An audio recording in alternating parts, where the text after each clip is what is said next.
नमस्कार दोस्तों, स्वागत है आपका हमारे इस चैनल में। आज मैं आपको बताने वाली हूँ एक ऐसी खूबसूरत राजकुमारी के बारे में जिसने हजारों लोगों की जान ले ली थी। लेकिन इससे पहले अगर आपने हमारे चैनल को अभी तक सब्सक्राइब नहीं किया है तो प्लीज हमारे चैनल को सब्सक्राइब कीजिए और हमें सपोर्ट कीजिए। राजस्थान भारत में ऐसे कई प्राचीन किले और महल हैं जिनके पीछे का इतिहास बहुत ही गहरा है। आज हम जिस किले के बारे में बात कर रहे हैं यह कोई कहानी या झूठ नहीं है, बल्कि आज भी रात के बाद उस जगह पर जाना प्रतिबंधित है। हम जिस किले के बारे में बात कर रहे हैं वो राजस्थान के भानगढ़ का किला है। जी हाँ, आपने नाम तो जरूर सुना होगा। भानगढ़ के किले को लोग भूतिया किले के नाम से भी जानते हैं। ऐसा कहा जाता है कि भानगढ़ की राजकुमारी रत्नावती थी जो केवल 18 वर्ष की थी और बहुत ही सुंदर थी।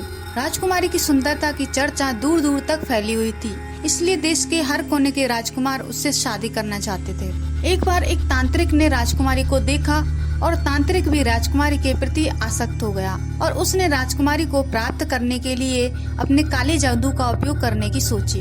एक बार राजकुमारी रत्नावती अपनी सहेलियों के साथ किले के बाहर निकली और उसी वक्त तांत्रिक ने राजकुमारी को पाने के लिए एक इत्र की दुकान पर इत्र की शीशी रख दी और शीशी से राजकुमारी पर काला जादू करना चाहा। और इसके बाद वह तांत्रिक इस इत्र की दुकान से थोड़ी दूर खड़ा हो गया। जब राजकुमारी ने इत्र को सूंघा जिसमें राजकुमारी को कैद करने के लिए काला जादू किया गया था, तो राजकुमारी समझ गई कि इसमें तंत्र मंत्र का प्रयोग किया गया है। इसके बाद राजकुमारी ने इत्र की बोतल को उठाकर पास के पत्थर पर ही पटक दिया। पत्थर पर पटकने के बाद वो बोतल टूट गई और पूरा इत्र उस पत्थर पर बिखर गया। तांत्रिक भी उसी पत्थर के पीछे छुपा हुआ था और शीशी टूट जाने पर उस तांत्रिक की मौके पर ही वहां मौत हो गई। कहते हैं मरने से पहले तांत्रिक ने श्राप दिया था कि इस किले में रहने वाले सभी लोग जल्द ही मर जाएंगे, वे फिर से पैदा नहीं हो पाएंगे और वहां पर फिर से कोई जन्म नहीं लेगा। उन सब मरे हुओं की आत्मा हमेशा के लिए इस किले में भटकेंगी। कहते हैं उस तांत्रिक की मृत्यु के कुछ दिनों बाद ही भानगढ़ और अजबगढ़ के बीच युद्ध हुआ जिसमें किले में रहने वाले सभी लोग मारे गए। यहाँ तक राजकुमारी रत्नावती भी श्राप से नहीं बच पाई और उनकी भी मृत्यु हो गई।